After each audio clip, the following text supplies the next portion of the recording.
বাদশা সুলাইমান পয়গম্বরের আব্বা হলেন হযরত দাউদ পয়গম্বর আলাইহিস সালাতু ওয়াস সালাম। তখনকার যুগের একজন মহিলা, বৃদ্ধা মহিলা রাস্তা দিয়া যায় আর চোখের পানি ফেলে কান্দে আর আল্লাহরে ডাক দে, আল্লাহ তুমি এই কামটা কি করলা, এই কামটা কি করলা। ছোট মানুষ সুলাইমান ডাক দিয়া কয়, হে মা, হে বুড়া মহিলা, তোমার কি হয়েছে বলো। বুড়ি মহিলা ডাক দিয়া কয়, তোমাকে বলে আমার কোনো লাভ নাই, আমার ঘরে 3 দিন পর্যন্ত কোনো খাবার নাই, আমার 3 দিন পর্যন্ত খাবারের কোনো ব্যবস্থা নাই। আমি এক বাড়িতে সারাদিন কাজ কইরা কিছু আটা পাইলাম, সে আটা নিয়ে আমি যাচ্ছিলাম আমার বাড়ির দিকে, বাড়িতে যায়া রুটি বানাবো, আমার ছেলে মেয়েগুলারে খাবার দিব, আমি নিজেও রুটি বানায়া খামো। কিন্তু হঠাৎ করে একটা বাতাস আসছে, ওই বাতাসে কোনো কিচ্ছু হয় নাই, আমার পাতিলার কিছু হয় নাই, বলটারও কিছু হয় নাই, আমারও কিছু হয় নাই, কাপড় চুপড় কিছু হয় নাই, শুধু আমার বলের মধ্যে, পাতিলার মধ্যে যে আটাগুলো ছিল, আটাগুলো নিয়ে গেছে। সুবহানাল্লাহ। পিচ্চি বাচ্চা ডাক দিয়া কয়, শিশু ডাক দিয়া বলে, সুলাইমান ছোট মানুষ ডাক দিয়া কয়, হ্যাঁ মহিলা, বাতাস নিয়ে গেছে, আল্লাহর বলে কোনো লাভ নাই, তবে আল্লাহর একজন পয়গম্বর আছে হযরত দাউদ আলাইহিস সালাতু ওয়াস সালাম, তিনার কাছে চলেন। সুবহানাল্লাহ। কয় কেমনে যামু? কয় যিনি বাদশা দাউদ তিনি হলেন আমার আব্বা, আমি আপনাকে নিয়ে যাবো। এই বুড়ি মহিলাকে শিশু সুলাইমান পয়গম্বর নিয়ে গেলেন, আব্বার সামনে নিয়ে গেলে বলে, আব্বা এই মহিলার বিচার আছে কি আপনি শোনেন। বাদশা সুলাইমান এবার চলে গেলেন। দাউদ পয়গম্বর জিজ্ঞেস করে, হ্যাঁ বুড়ি তোমার কি হয়েছে? কয় হঠাৎ করে একটা আচমকা, হঠাৎ করে একটু বাতাস আইসা আমার আটাগুলো নিয়ে গেছে। বাদশা সুলাইমানের আব্বা বাদশা দাউদ পয়গম্বর ডাক দিয়া কয়, বাতাস নিয়ে গেছে, কুদ্দুতি বাতাস, এটা আমার কিচ্ছু করার নাই, তবে তোমার যেহেতু এক বল এক বাটি আটা বাতাসে নিয়ে গেছে, যাও যাও, কর্মচারী পাঠায় দিলেন, যাও 2 বস্তা আটা তার হাদিয়া দিয়া দাও। সুবহানাল্লাহ। মহিলা বেজান না খুশি? আটা আছিল 1 বল, এটা বাতাসে গেলে গেছে, পাইছে কয় বস্তা। মহিলা খুশি হয়ে রাস্তা দিয়া যায়।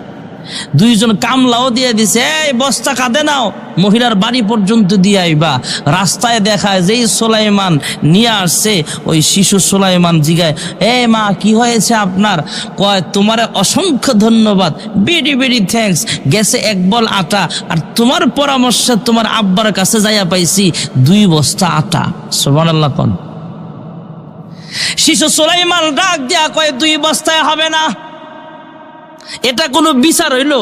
সুবহানাল্লাহ। কোন না, কয় এটা কোনো বিচার হইল? চলেন। আবার গেছে। আব্বা, দাউদ নবী কয়, কি হয়েছে রে বলা? কয় এটা কোনো বিচার? সুবহানাল্লাহ। বানা রে বাসুলাইমা দাদে মুলক সারওয়ারি, বাসুলাইমা দাদে মুলক সারওয়ারি, সুদমতে খাতেমা দেওয়াপরি। এমনি এমনি সুলাইমান পয়গম্বর হয় নাই। বাদশা সুলাইমান পয়গম্বরের আব্বা আল্লাহরে কয়, আল্লাহ আমার তো ছেলে অনেকগুলা, কোনটারে তুমি নবুয়তি দান করবা? কয় পরীক্ষা করো, পাশ করে কোনটা দেখি। দাউদ পয়গম্বর সিংহাসনে বৈশা সন্তানদেরকে নসিহত করে আর প্রশ্ন করছেন 3টা। কয়টা? মনোযোগ দিয়া শুনেন, আমাদের উপকার আসবে। 1 নম্বরের প্রশ্ন, সবচেয়ে দূরের কোন জিনিস আছে বলো? সবচেয়ে দূরে কি আছে বলো? সবচেয়ে কাছে কি আছে বলো? সব ছেলেরা জবাব দিতে পারে না। বাদশা সুলাইমানের কাছে আসলে তিনি জবাব দেয়, অন্য ছেলেরা কয় আসমান সবচেয়ে দূরে, ওই মুগ্গারামটা সবচেয়ে দূরে। সবচেয়ে দূরে কোনটা? কয় সবচেয়ে দূরে হলো কবর। সবাই জবাব দিয়েছেন অন্যটা। শিশু সুলাইমান জবাব দেয় সবচেয়ে দূরে হলো কবর। কারণ আমরা ইচ্ছে করলে আসমানের দিকে তাকাইলে আসমান দেখতে পারি। আপনার ছেলে যদি আমেরিকা থেকে মোবাইলের মাধ্যমে কথা বলতে পারি, আমার বাবা যদি আমেরিকা থেকে ভিডিও কলে কথা বলতে পারি, কিন্তু বাড়ির পাশে 3.5 হাত মাটির নিচে আব্বারে দাফন করলাম, চিরদিনের জন্য খবর নেওয়া বন্ধ হয়ে গেল। বাদশা সুলাইমান কয়, আব্বা সবচেয়ে দূরে হলো অন্ধকার কবর। জোরে কোন সুবহানাল্লাহ। হ্যাঁ সন্তানেরা, সবচেয়ে কাছে কি আছে বলো? অন্য অন্য সন্তানরা বলে সবচেয়ে কাছে আছে আমার কান, সবচেয়ে কাছে আমার নাক, সবচেয়ে কাছে আছে আমার পড়ার টেবিল, সবচেয়ে কাছে আমার ঠোঁট, সবচেয়ে কাছে আমার কপাল। বাদশা সুলাইমান ডাক দিয়া কয়, আব্বা না না, সবচেয়ে কাছে হলো আমার মরণ। কখন কে মরে যাবে কে বলতে পারে? আল্লাহ ডাক দেয়া কয়, দাউদ তোমার এই সন্তানটাই ভবিষ্যৎ নবী হবে। সুবহানাল্লাহ। শিশু সুলাইমান ডাক দেয়া কয়, আব্বা এটা কি বিচার করলেন? মহিলার আটা গেছে 1 বল, দিছেন 2 বস্তা, ভালো কথা, কিন্তু বাতাসের বিচার কো? বাদশা দাউদ পয়গম্বর কয়, আরে ফোলা, আমার মাথায় তো এটা ধরে না, বাতাসের বিচার আবার আমি কেমনে করব? কয়, বাতাস কার? আপনারা বলেন বাতাস কার? আরো জোরে বলে। দাউদ নবী কয়, আল্লাহ। হ্যাঁ আব্বা আপনি কার? কয়, আমিও তো আল্লাহ। আপনি যদি আল্লাহর হন, বাতাসও আল্লাহর হয়, বিচার আল্লাহ করব? আপনি আল্লাহর কাছে বলেন। সুবহানাল্লাহ, জোরে কর না। দাউদ পয়গম্বর ডাক দেয়া কয়, আল্লাহ বাতাসের বিচার কি করা যায়? বাদশা সুলাইমান, শিশু সুলাইমান যখন আব্বার কাছে আইসা বলে, আব্বা বিচার করেন, আব্বা আল্লাহরে কয়, আল্লাহ বাতাসের বিচার কেমনে করা যায়? কয়, একটু পরে টের পাইবা। এই মহিলার বলের আটাগুলো এমনে এমনে যায় না। বাণিজ্যিক কাফেলা নিয়ে মালবাহী একটা জাহাজ এক দেশ থেকে আরেক দেশে রওনা হয়েছে। সমুদ্রের মাঝখানে যায় একটু ছিদ্র হয়ে গেছে। ছিদ্র হওয়ার পর জাহাজের নিচ দিয়া যখন পানি উঠতেছে, জাহাজে যতগুলো ব্যবসায়িক ছিল সব ব্যবসায়িকরা আল্লাহর কাছে কয়, আল্লাহ এই জাহাজটা যদি না ডুবে তাহলে জাহাজে যত মাল আছে সবগুলো মাল আল্লাহর রাস্তায় আমরা দান করে দিব। as-sadaqatu taruddul bala। ভাইরা আমার, বন্ধুরা আমার, আল্লাহ জানায় দিলেন, হ্যাঁ পয়গম্বর দাউদ, আমি আল্লাহ মহিলার বলের আটা দিয়া ছিদ্রটা ফিল আপ করেছিলাম বাতাসের মাধ্যমে। সুবহানাল্লাহ। জাহাজের মানুষগুলো আল্লাহর কাছে দোয়া করছে, আল্লাহ এই সব মাল তোমার রাস্তায় দান করে দিব। তাই জাহাজটাকে আমি আল্লাহ হেফাজত করার জন্য এই মহিলার বাতাসকে আমি আল্লাহ হুকুম দিলাম। এই মহিলা নদীর কিনারা দিয়া আটা ভর্তি বল নিয়ে হাইটা যায়। বাতাস আইসা ঘূর্ণি পাক খায়া আটাগুলো নিয়া পানি দিয়া মাখায়া সুন্দর কইরা ওই আটা লাগায়া দিছে জাহাজের কোনায় যেখানে ছিদ্র, এই আটা দিয়া ছিদ্র ফিল আপ করে দিয়েছে। জাহাজটা আমি আল্লাহ বাঁচায়া দিছি। জোরে কোন সুবহানাল্লাহ। দাউদ পয়গম্বর একটু পরেই সংবাদ পাইলেন জাহাজ আসছে। আইসা সমস্ত ব্যবসায়িকরা দাউদ নবীর কাছে আইসা কয়, হ্যাঁ দাউদ পয়গম্বর, আমাদের জাহাজের সব মাল আমরা দিয়া দিলাম আল্লাহর রাস্তায়। দাউদ নবী ডাক দিয়া কয়, আরে সন্তান সুলাইমান, তোমার কথাই সত্য, 2 বস্তায় আচার কোনো বিচার হবে না। এই জাহাজের যত মাল আছে সবগুলো এই মহিলাকে দিয়া দাও। জোরে কোন সুবহানাল্লাহ। এই সমস্ত দান সৎকার দাম জোরে কোন আছে না নাই? ভাইরা আমার, বন্ধুরা আমার, 3 দিন পর্যন্ত না খায়া ছিল। আল্লাহ কি পরীক্ষায় ফালাইল। দুনিয়ার মানুষ সব সময় সুখে থাকতে চায়, কিন্তু চিরদিন সুখে থাকে না, দুঃখ কষ্ট আছে। কেউ খায়া থাকে, কেউ না খায়া থাকে, কেউ মানসিক কষ্ট, কেউ শারীরিক কষ্ট, কেউ পারিবারিক কষ্ট। আল্লাহ তাআলা জান্নাতের ভিতরে কোনো দুঃখ কষ্ট রাখবে না, চিরদিনের সুখের বাসিন্দা দিয়া দিবে। জোরে কোন সুবহানাল্লাহ।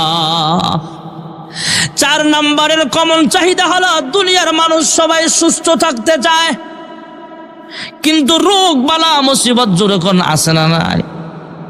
আমাদের রোগ বালা মুসিবত হয়ে যায়, কেউ স্ট্রোক করে, কেউ প্যারালাইসিসের রোগী হয়ে যায়, কেউ চোখের রোগে ভুগতেছে, কেউ নাকের রোগে ভুগতেছে, কেউ পেটের রোগে ভুগতেছে। এই সমস্ত অসুস্থ হয়ে যায়, কিন্তু চিরদিন সুস্থ থাকতে চায়। আল্লাহ বলেন খালিদিনা ফিহা আবাদা, জান্নাত হবে এমন জায়গা তোমার সব আশা পূরণ হবে। জান্নাতি মানুষ কোনোদিন অসুস্থ হবে না। সুবহানাল্লাহ বলেন। জান্নাতি মানুষ কোনোদিন অসুখ হবে না, জান্নাতি মানুষ কোনোদিন দুঃখ কষ্ট পাবে না, জান্নাতি মানুষ কোনোদিন বৃদ্ধ হবে না, জান্নাতি মানুষ কোনোদিন মরবে না, চিরদিনের বাসিন্দা, চির সুখের বাসিন্দা, জান্নাতের মেহমান আল্লাহ বানায় দিবে। জোরে কোন সুবহানাল্লাহ। ইন্নাল্লাযীনা আমানু ওয়া আমিলুস সালিহাত وعملوا الصالحات كانت لهم جنات الفردوس نزلا। জান্নাত আমাদের বাবার বাড়ি, জান্নাত আমাদের মায়ের বাড়ি, ঠিক আছে, তবে জান্নাতে এমনি এমনি যাওয়া যাবে না। দুনিয়ার হায়াতের জিন্দেগিটা আল্লাহর কথা মতো চালাইতে হবে। আল্লাহ শর্ত দিয়া দিছেন, নিশ্চয়ই যারা ঈমান আনবা, নেক আমল করবা, আমি আল্লাহ তোমাকে জান্নাতুল ফেরদাউসের মেহমান বানায় দিব। জোরে কোন সুবহানাল্লাহ।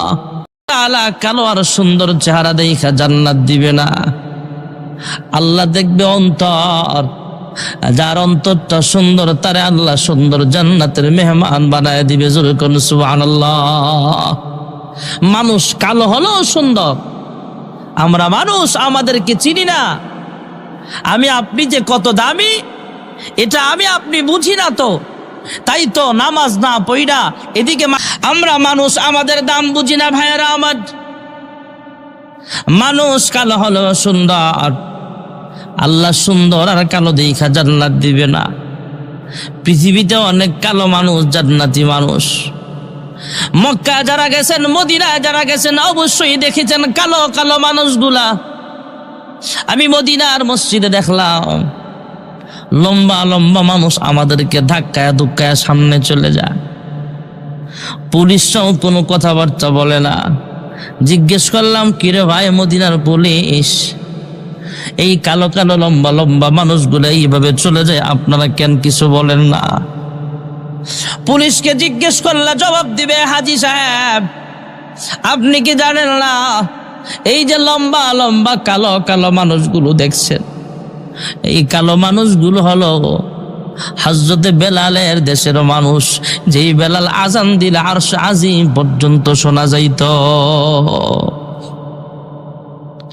আল্লাহর হাবিব বলেন, বেলাল যখন মসজিদ নববীতে আজান দেয়, চতুর্দিকে 33 মাইল করে আজানের আওয়াজ শোনা যাইত, আর উপরে আরশ পর্যন্ত আজানের আওয়াজ শোনা যাইত।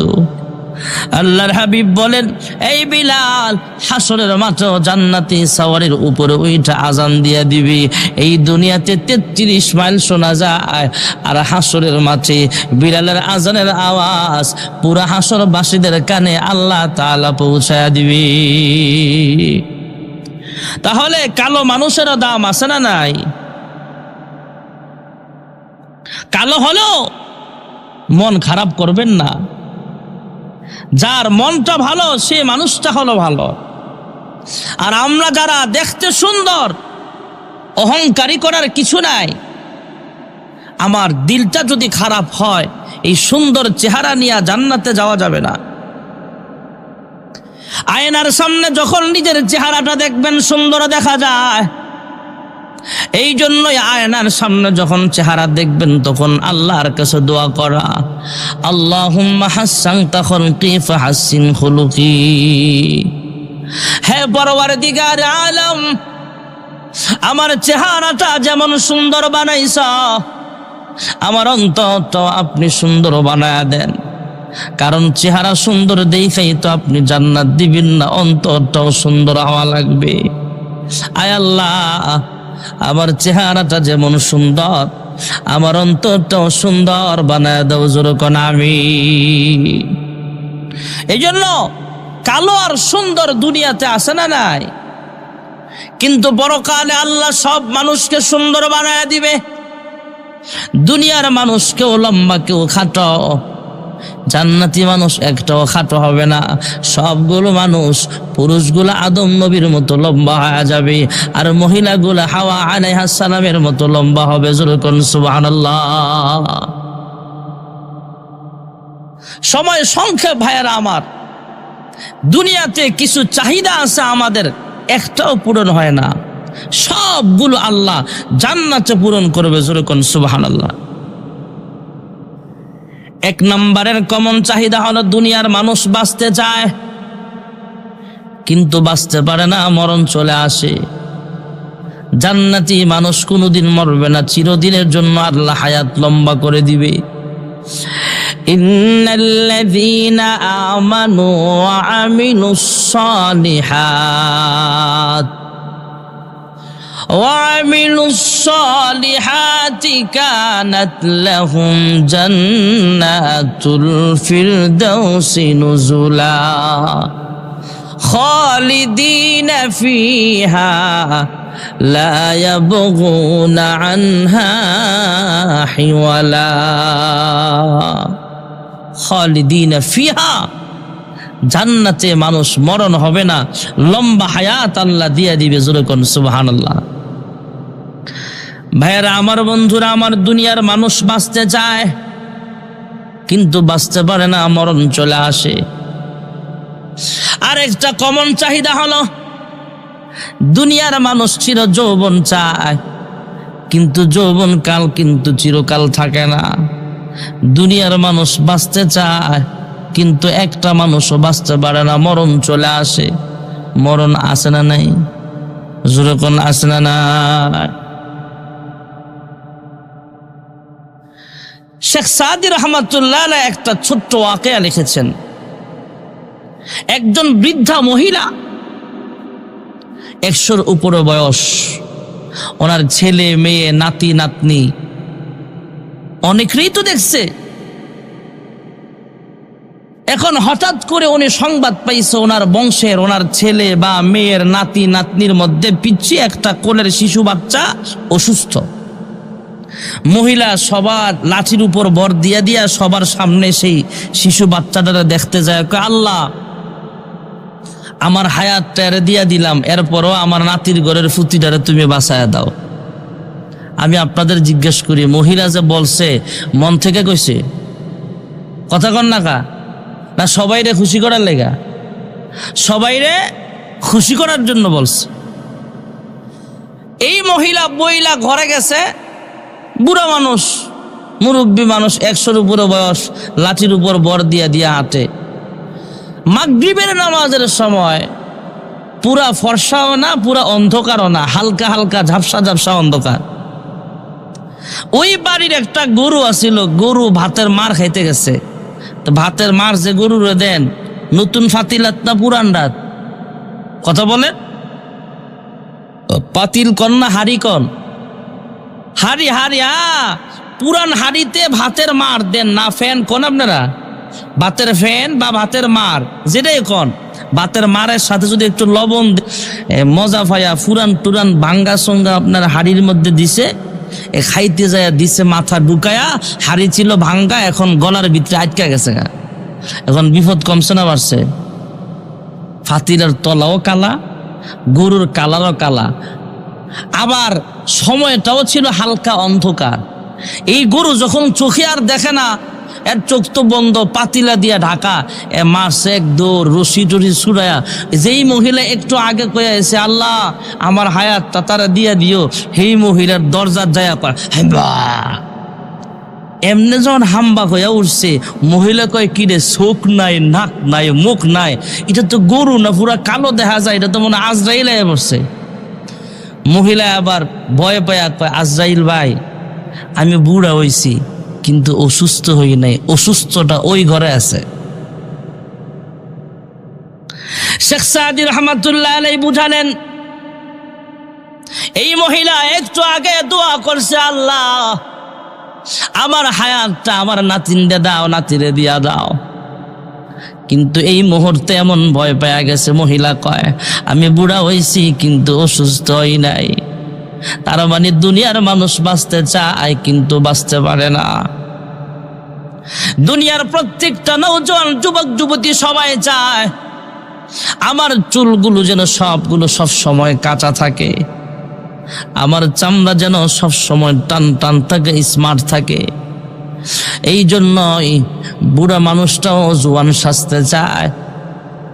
ভাইরা আমার, বন্ধুরা আমার, প্রত্যেকটা মানুষ চায় চিরদিন যেন তার যৌবন কাল থাকে, কিন্তু যৌবন কাল কিন্তু চিরকাল থাকে না। হ্যাঁ, যুব সমাজের মাহফিলের যুবক ভাইরা আমার, আপনার আমার যৌবন কালের দাম আল্লাহর কাছে অনেক বেশি দাম। ওলামায়ে কেরাম বয়ান করেন, আল্লাহর হাবিব রাহমাতুল লিল আলামিন বলেন, যৌবন কালের ইবাদত এত দাম, যৌবন কালটা যদি আল্লাহর ইবাদতে কাটাইতে পারি, আল্লাহ তাআলা ভিআইপি মেহমান হিসেবে আরশের নিচে ছায়া দিবে। জোরে কোন সুবহানাল্লাহ। ভাইরা আমার, বন্ধুরা আমার, দরজাওয়ানি তওবা করদান শিওয়ায়ে পয়গম্বরি, ওয়াক্তে পীরি গেরগে জালেম মিশাওয়াত পরহেজগারি। ওয়াজ মাহফিল উলামায়ে কেরাম বয়ান পেশ করতেছেন। একজন মুরব্বী বয়ান শুনতে শুনতে কান্নায় বেহুশ হয়ে যায় প্রায়। মাহফিলের শেষ হয়ে গেল, আখিরে মুনাজাত শেষ হয়ে গেল। মুনাজাত কমপ্লিট করে বাড়ির পথে যখন রওনা হয়ে গেলেন, 3 রাস্তার মোড়ে যায় আর বাড়ির দিকে যায় না। এই চাচা একবার সামনের দিকে তাকায়, আরেকবার ঘুইরা পিছনে যায়, আরেকবার ডাইনে তাকায়, আরেকবার বামে তাকায়। মনে হয় কি যেন তালাশ করতেছে, কি যেন তালাশ করতেছে। এইভাবে চতুর্দিকে শুধু ঘুরে আর কান্দে, বাড়ির দিকে আর ফিরে যায় না। চৌরাস্তার মোড়ে 2 জন যুবক রাত্রে বেলায় কি মতলব দিয়া যেন হাঁটতেছে। 2 যুবক এই মুরব্বীর কাণ্ড দেখা ডাক দেয়, চাচা এমন কি জিনিস হারাইছেন রাতের 12টার সময় এইভাবে তালাশ করতেছেন? এই চাচা, আপনি কান্দেন কেন? কি জিনিস হারাইছেন আমাদেরকে বলেন, আমরা খুঁজে তালাশ করে বের করিয়া দিব। এই চাচা, এমন কোন জিনিস হারাইছেন আমাদেরকে বলেন। চাচা তারপরও কোনো কথা বলে না। এক পর্যায়ে 2 জন যুবক ধমকের সাথে বলে, হ্যাঁ চাচা, কি হারাইছেন তাড়াতাড়ি কন্যাইলে এখান থেকে বাড়িতে যান। এবার মুরব্বী ডাক দিয়া কয়, বাতিজা, আমি এমন জিনিস হারাইছি তোমরাও খুঁজে বের করার মতো না। এমন কি হারিয়েছেন আমরাও তালাশ করে পাবো না, তাড়াতাড়ি বলেন। হ্যাঁ নওজোয়ান 2 যুবক, শোনো, আমি এমন জিনিস হারাইছি তোমরাও খুঁজে পাইবা না। কয় কি হারাইছেন? কয় আমি বলবো, তবে তোমরা আমার কিছু কথা শুনতে হবে। এবার মুরব্বী চাচা 2 যুবকের হাত ধইরা বলে, হ্যাঁ নওজোয়ান 2 যুবক, একদিন আমিও কিন্তু তোমার মতো যুবক ছিলাম। তোমার মতো এমন চলার মতো শক্তি সাহস আমারও একদিন ছিল। তোমার মতো কালো কালো চুল একদিন আমারও ছিল। আজকে আমি বৃদ্ধ হয়ে গেলাম, আমার কোনো দাম নাই, তোমাদের তো আসলেই দাম আছে। চান্দে গুই বাগে মাম বুস্তানে মান, চান্দে গুই বাগে মাম বুস্তানে মান, এই না গুই গোরে গোরস্তানে মান। দরজাওয়ানি তওবা করদান শিওয়ায়ে পয়গম্বরি, ওয়াক্তে পীরি গেরগে জালেম মিশাওয়াত পরহেজগারি। একদিন তোমার যৌবন ফুরাবে, সাদের এই দেহে কাফন জড়াবে। সেদিন তো আর নয় বেশি দূর, সেদিন তো আর নয় বেশি দূর, মরণ যেদিন তোমায় ডাকবে, একদিন তোমার যৌবন ফুরাবে। ঠিক না বেঠি? মুরব্বী ডাক দেয়া কয়, হ্যাঁ বাতিজা শোনো, আমি একদিন তোমাদের মতো যুবক ছিলাম, আমি হারাইছি আমার যৌবন কাল। ওলামায়ে কেরাম বয়ানে বলেছেন, যৌবন কালের ইবাদতের দাম আল্লাহর কাছে অনেক বেশি দামি। আমি তো আর যৌবনে ফিরে যেতে পারবো না, তাই আমি চতুর্দিকে তালাশ করে খুঁজতেছি আমার যৌবনটা কোথায় গেল, যেই যৌবন কালে আল্লাহর কুদরতি ভয়ে কোনোদিন সাজদা দেই নাই। যুবক ভাইরা আমার চাচা নসিহত করে বুঝায়া দিলেন, তোমরা যৌবন কালটা কাজে লাগাও, যৌবন কালে আল্লাহর ইবাদত করো, রাসূলের সুন্নতি দাড়ি রাখো, রমজানের রোজাগুলো রাখো। তোমার ইবাদতের দাম এত বেশি, হাসরের মাঠে ভিআইপি মেহমান হিসাবে আল্লাহ আরশের নিচে ছায়া প্রদান করবে। জোরকন সুবহানাল্লাহ। তাহলে যৌবন কালের দাম আছে না নাই? জোরে বলেন। বুড়া মানুষের দাম আছে, কিন্তু আমরা আমাদের দামটা বুঝি না। বুড়া মানুষের দাম আছে ভাইয়েরা আমার, বুড়া মানুষের বুদ্ধি বেশি আর যুবক মানুষের শক্তি বেশি। সুবহানাল্লাহ বলনা, এক একটার এক এক বেশি।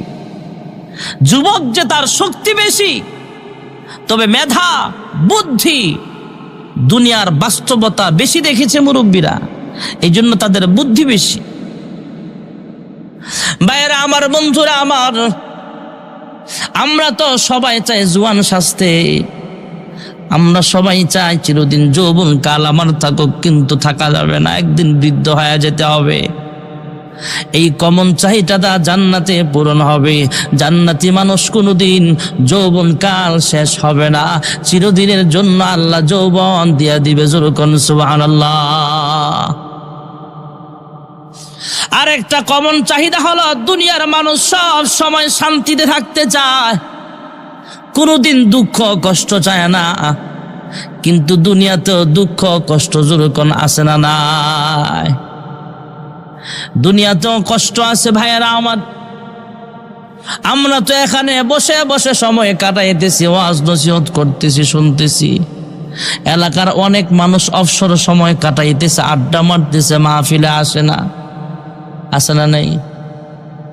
আগামীকাল এই টাইমে যদি আশপাশের গ্রামের আরো লোকজন এখানে আসে, তারপরেও আজকে যারা বয়ান করতেছে এদেরকে আইসা পাবেন? বছরে একবার মাহফিল হয়। ভাইয়েরা আমার, বন্ধুরা আমার, অল্প সময়ের ভিতরে দোয়া হয়ে যাবে। ভাইবেন না অনেক রাত্র পর্যন্ত হবে, অল্প সময়ে দোয়া হয়ে যাবে। একটু ধৈর্য ধরে বসেন, কারণ আমারও তাড়া আছে, আমি অনেক দূরে যাব। আগামীকাল প্রোগ্রাম পার্বত্য জেলা রাঙ্গামাটি। তাহলে আপনাদের চাইতে তাড়াহুড়া আমার কম না বেশি? অতএব একটু ধৈর্য ধরেন, দোয়া হয়ে যাবে। দুনিয়ার মানুষ সব সময় চায় শান্তিতে সুখে থাকতে, কিন্তু চিরদিন সুখে থাকে না। আমরা তো খায়া আছি, অনেক মানুষ না খায়া থাকে। কয়েকদিন আগে যে ভূমিকম্প হইল, একটু আগে যিনি 5টা বিল্ডিং এর মালিক ছিল, কয়েক সেকেন্ডের কয়েক মিনিটের ভূমিকম্পে সে রাস্তার ভিখারি হয়ে গেছে। অনেক মানুষ দুর্ভিক্ষজনিত কারণে না খায়া থাকে। এই গ্রামেও কেউ দেখা যায় গোশত দিয়া ভাত খায়, কেউ মাছ দিয়া ভাত খায়, কেউ আলুর ভর্তা ডাল দিয়া ভাত খায়, কিন্তু অনেক মানুষ পৃথিবীতে এমন আছে না খায়াও থাকে। সিরিয়ার ভূমিকম্পে এমন দেখা যায় যে মানুষ 3 দিন 5 দিন পর্যন্ত খাবার পায় না।